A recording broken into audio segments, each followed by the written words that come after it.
Everything you're about to hear is for education and entertainment purposes only. Whilst we are licensed, we're not aware of your personal financial circumstances. Any advice is general advice. Equity Mates operates under Australian Financial Services Licence 540697. Equity Mates!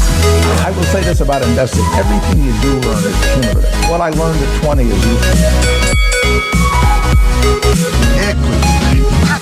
Welcome to another episode of Equity Mates, a podcast where we explore what's possible in the world of investing. If you've just joined us for the first time, a massive welcome to the community. We have a huge episode lined up today. My name is Bryce, and as always, I'm joined by my equity buddy, Ren. How are you going? I'm very good, Bryce. Very excited for this episode. We are going deep on an industry that has captured Australians' attention for political reasons, but has captured the world's attention for its incredible stock market performance.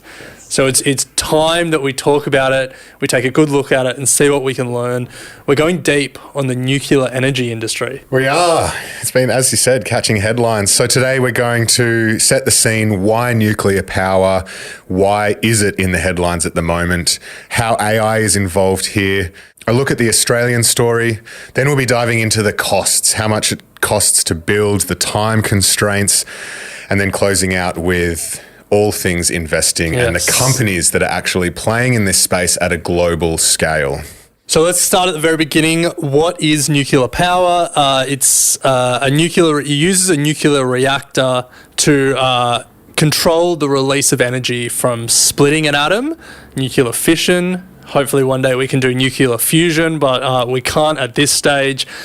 So in a nuclear power reactor, the energy released from splitting the atom is used as heat to make steam, to spin turbines, to generate electricity. Yes. Sounds simple, doesn't it? It does sound simple. If you've got about $35 billion, we can build it, but we'll get there. The important starting point when we talk about nuclear is it is a clean source of energy. The Intergovernmental Panel on Climate Change, IPCC, endorses nuclear technology as low carbon, and they actually argue that it should be nearly quadrupled to help address soaring greenhouse gas emissions. So that's not a political statement. That's literally just the IPCC is saying this is a legitimate option on the table. Quadrupled globally. Yeah. The question is it a cost-effective option? Yeah. Does it crowd out renewables? Yeah. We'll get to all of that. Intergovernmental Panel on Climate Change sounds like something you'd hear in Utopia. Okay. Anyway, side note. But it's worth, Ren, I think, acknowledging that, as you said at the top, nuclear is having a serious moment. Peter Dutton has tabled it. Well, I think the moment is much bigger than Australia. Yes. Yeah. You could be mistaken to think it's because of climate change. It is obviously involved in those discussions, but really it has come to the fore because of AI. Yes, and we will get to how AI fits into this conversation. But I think just to give you a sense of what it's meant, the excitement around nuclear, the nuclear AI collab. Yeah, nice. Constellation Energy is up 96% in the past 12 months. Cameco is up 43% in the past 12 months. Next Gen Energy is up 40% in the last 12 months. You don't expect that kind of sharp movement from some of these stocks. These are growth stocks. Yeah. Cameco trades at 118 price to earnings. We can talk about what PE ratios of mining stocks, but the uranium price is actually quite high, so you'd expect the PE to be tight at this point. Yeah.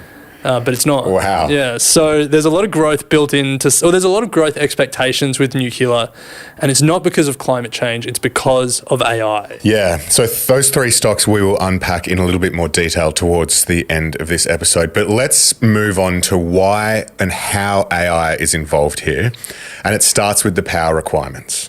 So AI needs a heap of compute power. Yes. And the data centers that are required to power the needs of AI is reaching unprecedented levels. So here are some stats to put some numbers to it. This is from the World Economic Forum. The energy required to run AI tasks is growing between 26 and 36% a year. Some estimates expect that to achieve a tenfold improvement in AI model efficiency as we try and get towards Gen AI, they think it could require computational demand to surge 10,000 times. The World Economic Forum estimates that by 2028, AI could be using more power than the entire country of Iceland. I mean, is that impressive? How many people are in Iceland? Well, I mean, I don't know. Add another Iceland to the world's energy usage. True. Yeah. Okay, well, maybe I didn't finish with the biggest stat. But I think the point is the compute power required is wild. Now, we've seen what that has meant in terms of like investment decisions that companies are making. I think the best one you brought up on the podcast a little while ago was Microsoft. They had planned to build 100 data centers over the next decade. And because of AI and the compute required from AI, they're now trying to build 100 data centers a year. Well, they are building. Yeah, like it's pretty incredible. Not only that, but they have also indicated that they are looking at nuclear as part of their, I guess, power options to power these data centers. You're jumping ahead because it's not just Microsoft, it's the whole big tech industry has sort of identified nuclear as the way through this. You mentioned Microsoft there. Well, let's start there. Microsoft has they had a job listing earlier this year that sparked headlines. Principal Program Manager, Nuclear Technology. It's wild. Yeah. Now, the theory is that they're looking at small modular reactors, which are unlike these big, large-scale power plants that we've got now. The technology is sort of a lot discussed. There's a lot of excitement. It hasn't really been commercialized meaningfully yet, but there's theories that Microsoft really want to play in that space. Well, it makes sense. The power requirements here is just next level. And in 2021, Sam Altman, co-founder, CEO of OpenAI, he led a $500 million funding round in clean energy firm Helion, which is working to develop and commercialize nuclear fusion as well. So these guys they're really extending here. Do you know the difference between fission and fusion? No. So fission is you split the atom, creates energy, and you use that to create a bomb or create heat and electricity, spinning turbines. Fusion is you bang them together? Fusion is you bang them together and you fuse them. And I believe that it's like 50 times more energy than fission. So that would be cool. I thought that's what the bomb was. No. Fusion. No. Sorry, maybe not 50 times, several times. Enough. Yeah. It also doesn't produce highly radioactive fission products. But it's all theoretical at this stage. But that's so Sam Altman's obviously invested in this company. OpenAI have also spoken about wanting to be largely powered by nuclear. Another example, Amazon. Amazon have taken to directly negotiate with nuclear power plants. They announced a $650 million deal with Talon Energy, who operates a nuclear power plant in Pennsylvania, to power some of their data centers in the area to be purely nuclear powered. It's an interesting one here because part of me is a little bit cynical about this. Part of me looks at big tech who have really made their bona fides being carbon neutral, buying carbon credits, all of that stuff. They've kind of paid their way out of their energy consumption challenges.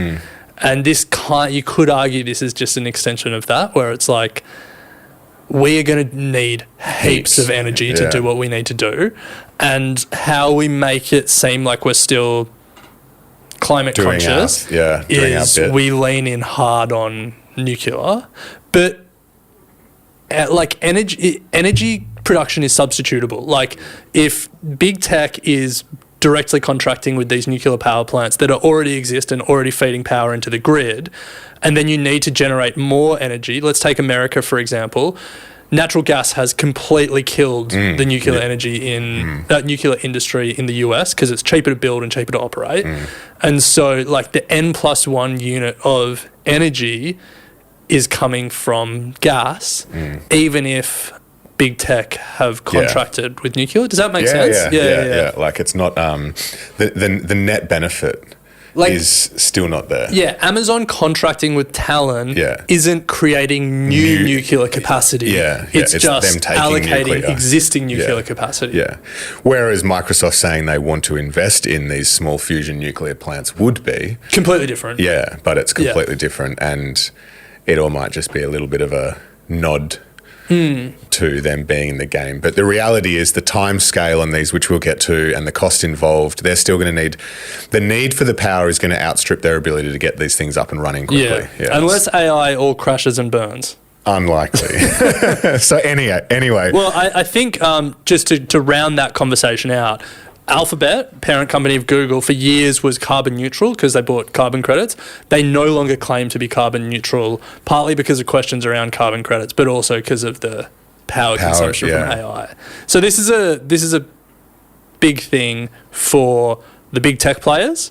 Nuclear is setting itself up to be a big beneficiary of it. Off topic, and we'll need to do another deep dive on it, but have any of them made similar announcements, and I haven't seen it, but coming out and saying, we're going to cover half the state of, Ohio in wind turbines to power our needs? Or are they all just leaning into I think they're all investing in renewables. Give me one of the big tech players. Alphabet. All right, I'm just going to go Alphabet investing in renewables. Nice. Alphabet has invested over $2.5 billion in 22 major renewable energy projects, including $250 million for the solar panel manufacturer SolarCity, which is owned by now owned by Tesla. Yeah. Okay. So they're all doing it. But nice. $2.5 billion for Alphabet is tiny. Yeah. Okay, so we understand what nuclear power is and why it's having a moment with the involvement and the exponential demand for power from AI. So let's bring it to the Australian story, because obviously we're an Aussie podcast and we are heavily involved in the supply chain of nuclear technology. Yeah, here's some stats for you. So these are reserves as of 2019. So this isn't how much we're producing. This is how much is in the ground. Of uranium. Yeah, of uranium. So coming in at number 1, Australia. 2 million tonnes of uranium. In the ground. Secondly, Kazakhstan, 969,000 tonnes. So less than half of what Australia is producing. Canada comes in third, 873,000. Russia fourth, 661,000. Namibia fifth, 500,000.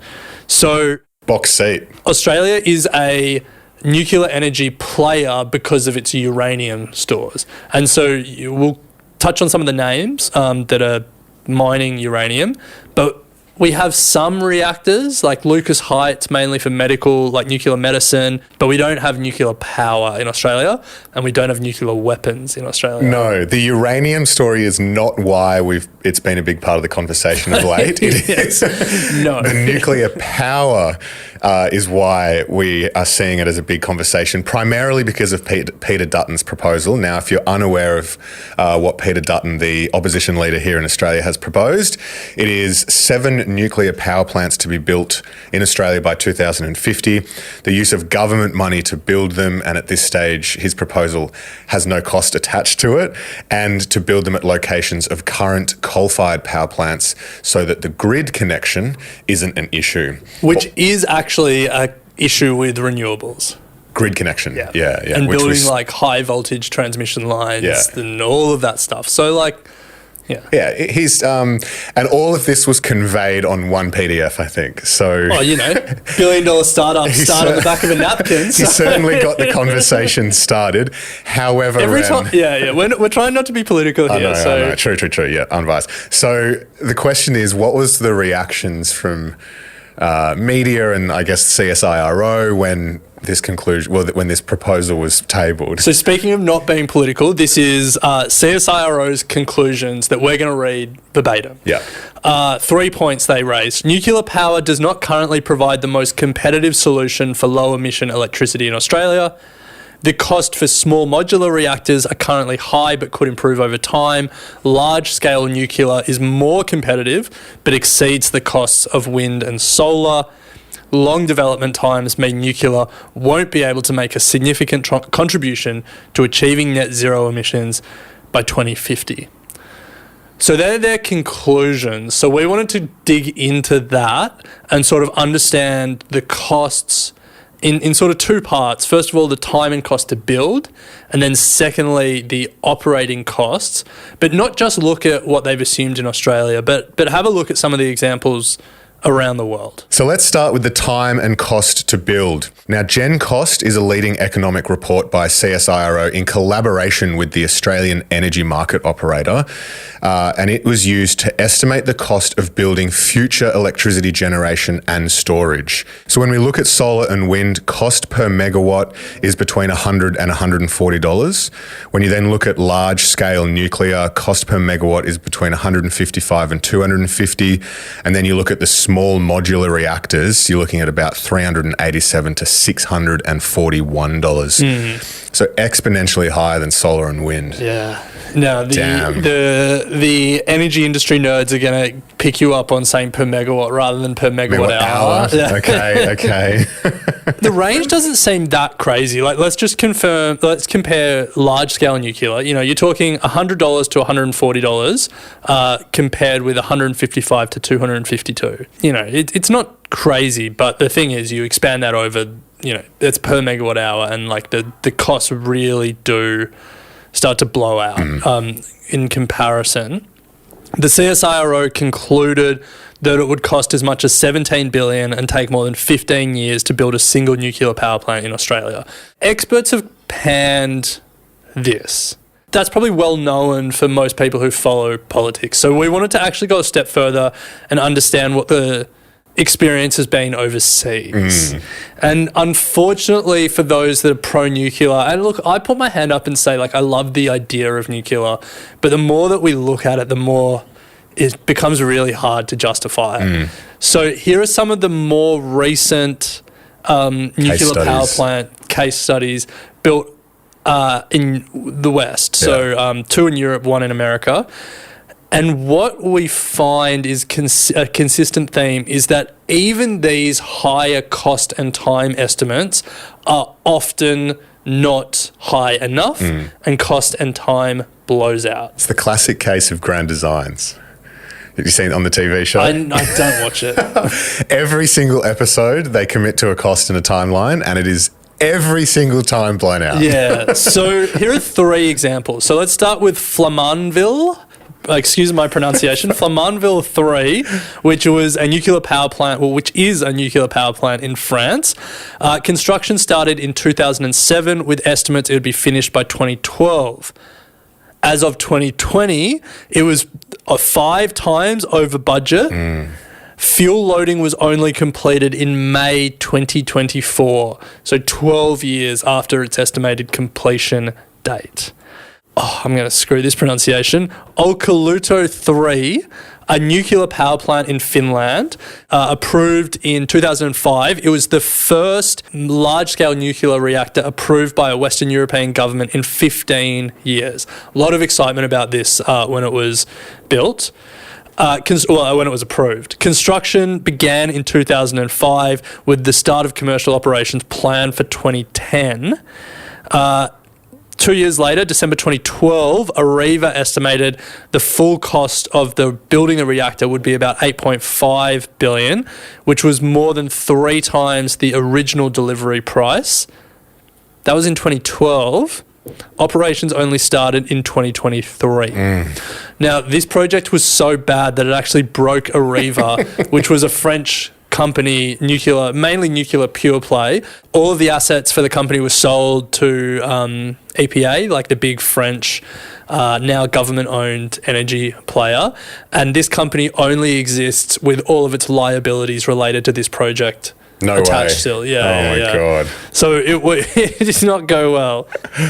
If we go to America, surely they're doing things better over there, but same story plays out.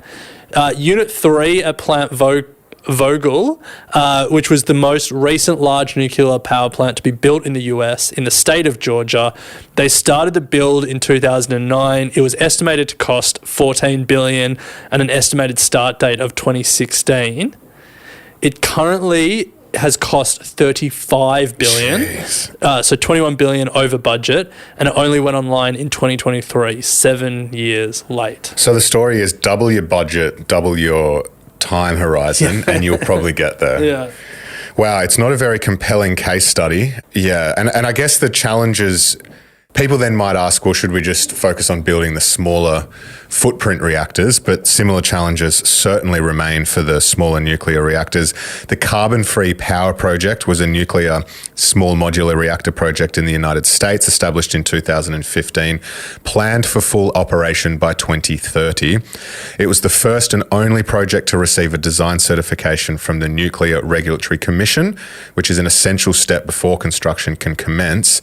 But in November 2023, the project was cancelled following a 56% increase in reported costs. Yeah, that's the challenge over and over again. That is the story that is playing out. And if you look at the European experience in the 2010s, a lot of these countries decided they were going to move away from nuclear. There's the German power utility ENBW. I'm not going to try and pronounce it. They operated 3 nuclear power plants in Germany, but they've all been decommissioned now. And, in France, EDF, in the 2010s, there was a plan to decommission all their nuclear power plants. And then in the last year or two, Macron has really led I think he calls it a nuclear renaissance in France. And that was because, they were maybe a little overly bullish on renewables and how quickly they would come online, but they saw the experience with nuclear was not a good one in Europe, and governments reacted. But, the war in Ukraine, higher energy prices, obviously more climate pressure, more electricity consumption, it's now kind of reframed this whole conversation. And now we want more nuclear. Now, yes. So that is a look at the time and cost to build. But Ren, let's assume that we do get something up and running. We then need to consider how it actually fits into an energy mix, because no doubt that once built, it can play an important role in a country's energy mix. Yeah. Classic example, South Korea. They have 26 reactors, providing about 1/3 of South Korea's electricity. I would have thought 26 would provide more than that, but I guess it's time, size, whatever. South Korea are also one of the best. South Korea and China, if you're looking at how you can build nuclear the cheapest, they're the best. Yeah, right.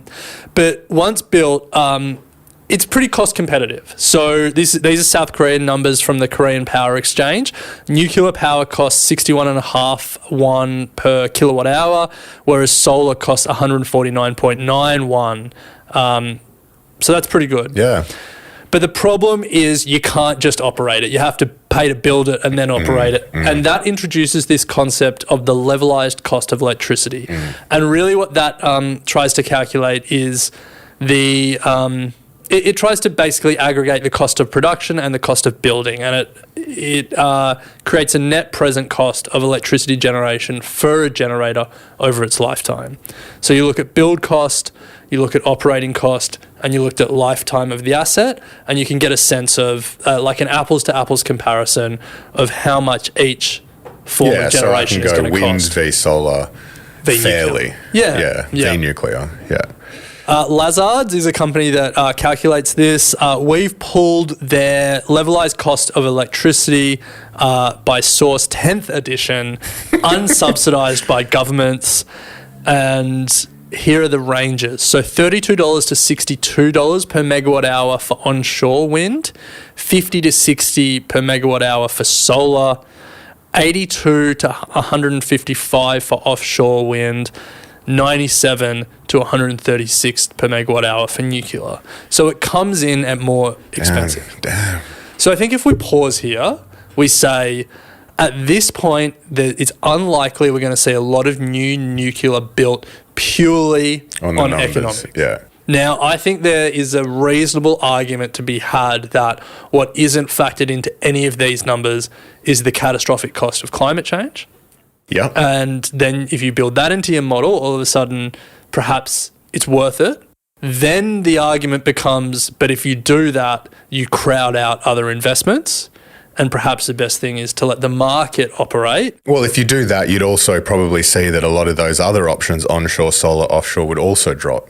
Yeah, but you would say that we're going to need more of all of them. Sure, I see what you're saying. It's not an either or. It's a how quickly it's like can we need this. Yeah, and it's like, sure, like solar and wind can come online quicker. Yeah. But for all of the reasons of like the bottleneck when it comes to grid connections, the cost of storage as it scales, and the storage capacity as we scale is not great.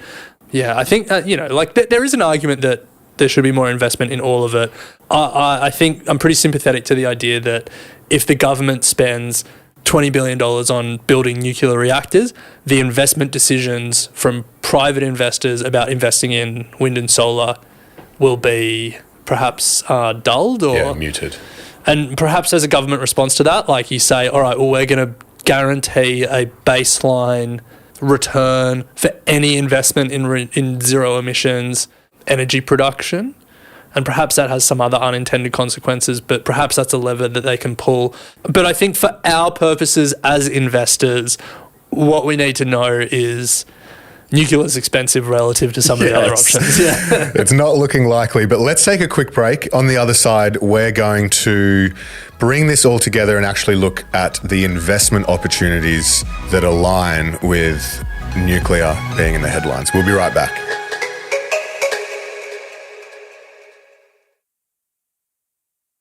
Welcome back to Equity Mates. We are doing a deep dive on nuclear. It has been making headlines here in Australia.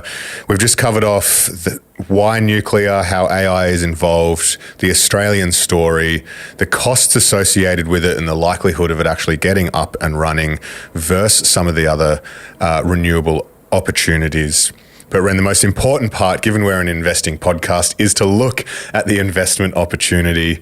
And there are some pretty compelling companies, I guess, or opportunities. Let's start with the uranium price, because I think that's been a pretty incredible story really post-COVID. So like if you're looking at around 2020, it was sort of $25 a pound for uranium. It got to $100 late last year, early this year. So pretty incredible rise, and it's come off a little bit since then, but it's still like at a meaningful high. Really, since around the GFC, like 2006, 2007, when it got close to 150, but it's never been back near where it is now. So those that have invested in the uranium price, or like a Sprott physical trust, uranium trust, like those kind of physical uranium ETFs, will have done well. Yes. But the question, that just because they've done well doesn't mean it will keep doing well. Yeah, so we probably just want to stop there and actually talk about the risk of some of the thematics here, because I reckon over the last 3 years we've seen a lot of thematic ETFs come to market looking at nuclear and uranium, and I guess for good reason, but you must consider the risk of thematic ETFs. So these physical uranium ETFs, as you said, Ren, we don't know how the price is going to move. It's a commodity-based ETF, so taking these long-term, buyer beware.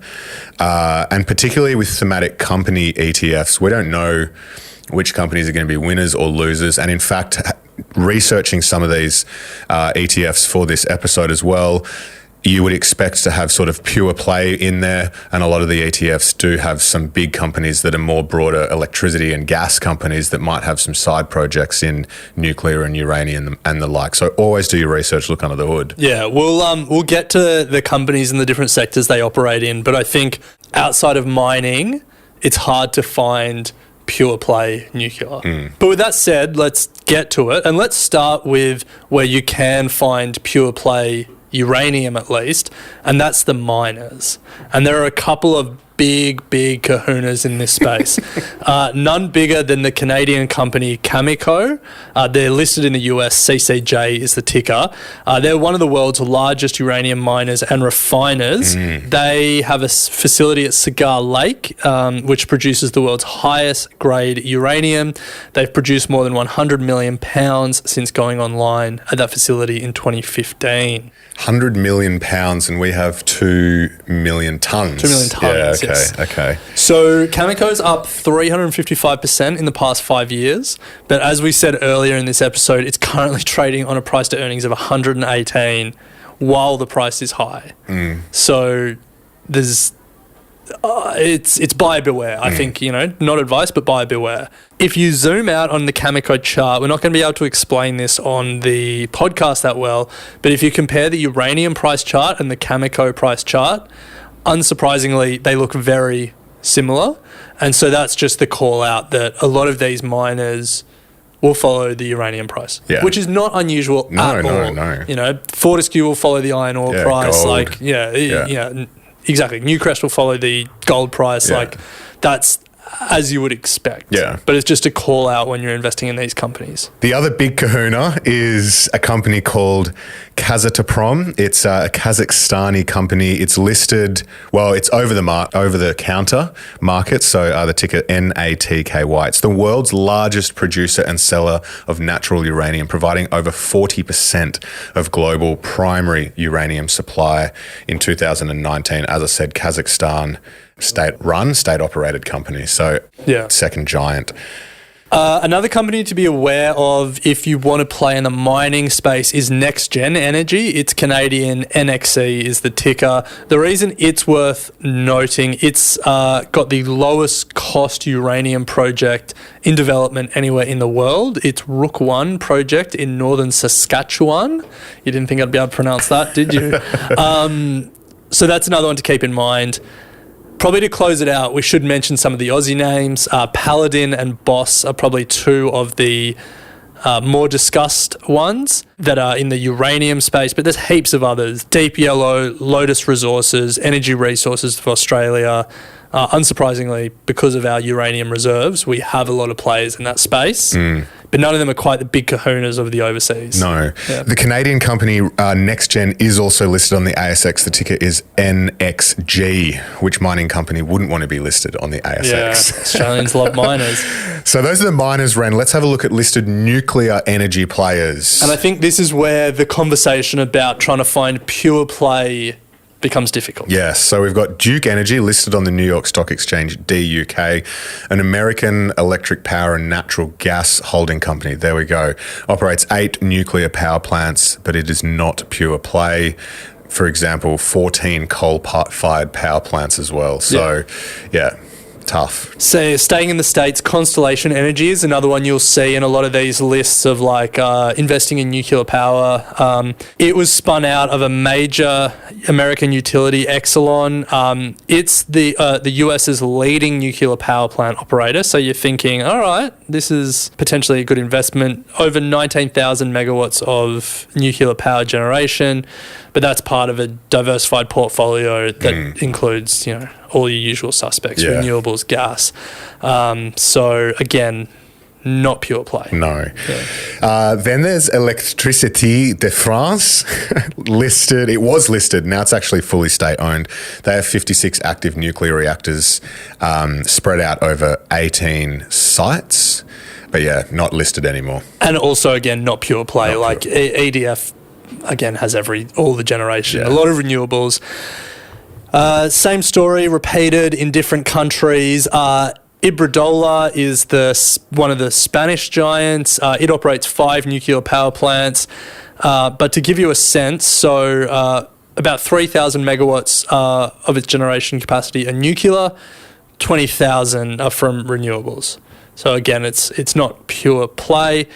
If we jump over to the UK, we will have a similar story. Centrica, which used to be called British Gas. I think you can see where this story's going. It currently produces 14% of its electricity from nuclear, but it's the largest supplier of gas to domestic customers in the UK. There you go. So I think there's a lot of companies where if you want to invest in electricity generation, if that's a thematic you're interested in, nuclear plays a role in like a portfolio approach for a lot of these companies. But when you're looking at the generators, pure play is harder to find. Seems like it's harder to find everywhere. Even when we look at the picks and shovels, one of the main companies is a company called GE Vernova, listed on the New York Stock Exchange, GEV. It's been in nuclear power business since the 1950s, one of a handful of companies with significant market share in nuclear reactors. It was spun out earlier this year and includes all of GE Power and GE Renewable Energy. So even there, it's all kinds of energy, not pure play nuclear. Yeah. If you do want to go pure play, there's more speculative or smaller companies. One that comes up occasionally is NuScale. The ticker is SMR, and unsurprisingly, they are trying to commercialize SMRs, small modular reactors. They went public via a SPAC in 2022, which feels like they just missed the peak of the SPAC boom. But they're trying to have their first small modular reactor power plant fully operational in the US by 2030. So there are some interesting companies, but I think right now, as we wrap this episode, nuclear is ripping. A lot of people have made money. The AI tailwind is a tailwind for nuclear at the moment. But I think longer term, there are probably some more questions than answers. Absolutely. What a deep dive. We hope you got something out of that. Certainly a story that, as you said, Ren, is making headlines here in Australia and globally. If you have an industry that you would like us to do a deep dive on, head to equitymates.com/contact and you'll find the areas where you can leave some suggestions. And if you're getting value out of Equity Mates, we'd really appreciate if you could leave a 5-star rating and a review in your podcast app. It does go a long way to helping us get in front of other Equity Mates listeners. But Ren, always a pleasure. A lot to cover, a lot to digest there, but always great chatting stocks and industries with you. We'll be back next episode. Sounds good. You have been listening to an Equity Mates Media production. In the spirit of reconciliation, Equity Mates Media acknowledges the traditional custodians of country throughout Australia and their connections to land, sea and community. We pay our respects to their elders past and present and extend that respect to all Aboriginal and Torres Strait Islander peoples today.